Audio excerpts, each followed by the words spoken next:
a last case. The last case is about a young girl who I learned to know when she was 12. When she was 12, she participated into a training by our foundation, and she was taught how to farm mushrooms. She started farming mushrooms on agricultural waste. You heard about it, the coffee, the tea, and all of that. And here is Chido when she is 22. She's the girl I adopted. And Chido looks at the harvest of the coffee, and what you see all the way to the right side is the waste of the coffee. She teaches women how to farm on coffee waste in Chipinge, Zimbabwe. Zimbabwe is a country with hunger. So she, born in Zimbabwe, committed to Zimbabwe, teaches farms that are relaunching the export of coffee to use all the waste to farm mushrooms so that women have the job and food security. Priority is food security. When you're able to relaunch the export of the coffee, then you're able to provide food security. Now, normally know that export of commodity goods don't give any wealth to the local people. The commodity goes to the exporter and the importer, not to the people working. And so here we have the opportunity to break the link. We secure that those who are exporting actually secure that with the waste from the agricultural produce, they can generate local wealth. But that means that agro-waste is converted to jobs. And when jobs are provided, women are not abused. And when women are not abused, the girls are safe from the sex trade. So we can now design business models that do good, not because we made so much money and now we do a little bit of CSR, corporate social responsibility. No. Your business model does good, up to the point of putting a stop to AIDS. And this is really what we need to see, is that we can have ethical cash flows that make and generate money because we have designed it that way. Kids get excited about this when they hear it. That's not when they're 6 years old. But when they're 10 and 12, and they hear about a girl in Africa that is now teaching, and she's real. And she's doing that with thousands. Kids feel that they have missions as well. Isn't it great when you have children that have a mission? A purpose in life and a mission? Gee whiz, that's what we'd like to see happening. We want them to have missions. But if they have missions, very often it's because they're inspired by someone who had a mission and made it happen. We need young people to be inspired. So therefore, half of the fables are inspired by people under 30. Young. And the story of the smart mushroom, I told you before, there she is.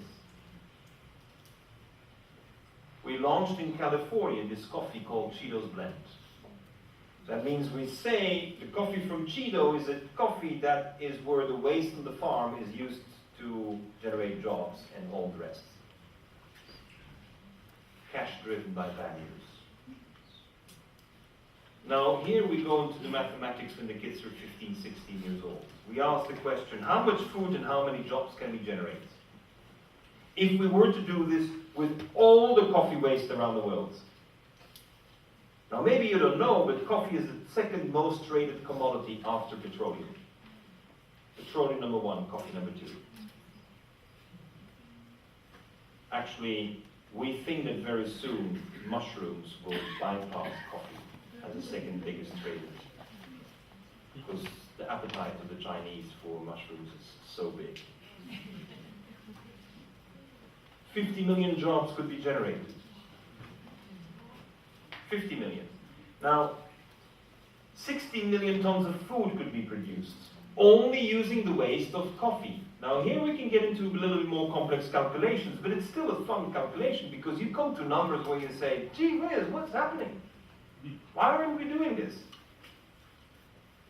And so at this moment we have in Colombia already 10,000 people doing this.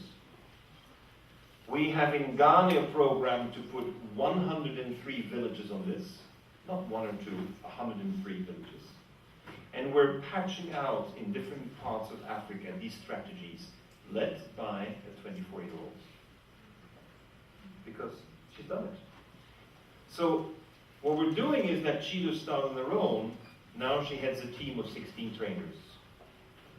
Now we all know the power of numbers. 16, next year she's going to have 32. Our plan is she will have 64. And you know how the numbers go. But everything is based on responding to local needs for food. It's all being funded through investments. So when everything evolves, we go from a simple story of a mushroom and a cow, we're evolving further and further, and we come to business models that actually by the time the children graduate from high school, this is big business. This is multi-million-dollar businesses. And the beauty is the children see it grow before them. And they got actually tasted the numbers already because they started by comparing a 1 with 100 million. And that inspires when they see that these numbers are adding up. I don't have the numbers yet of 2010, but in 2009 we created 104 companies. And I think it's a drop in the bucket. It could be 1,000 companies. It could be 10,000 companies.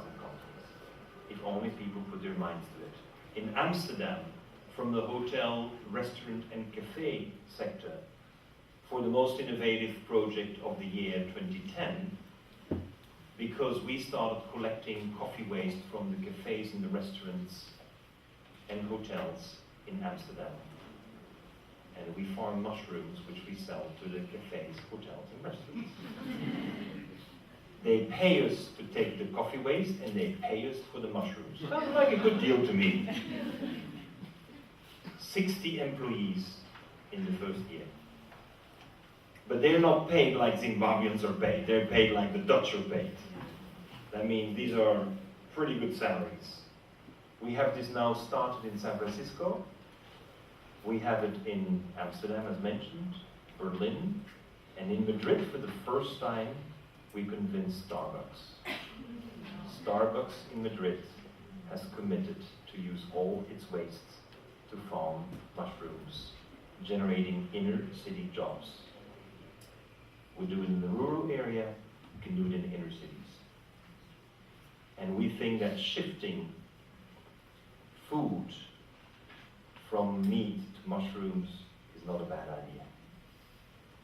But the beauty of it is, in our programs that we are involved in around the world, all children at the age of 7 and 8 learn how to farm mushrooms themselves. And they use the waste of the tea and coffee from their teachers. It's very convincing for everyone.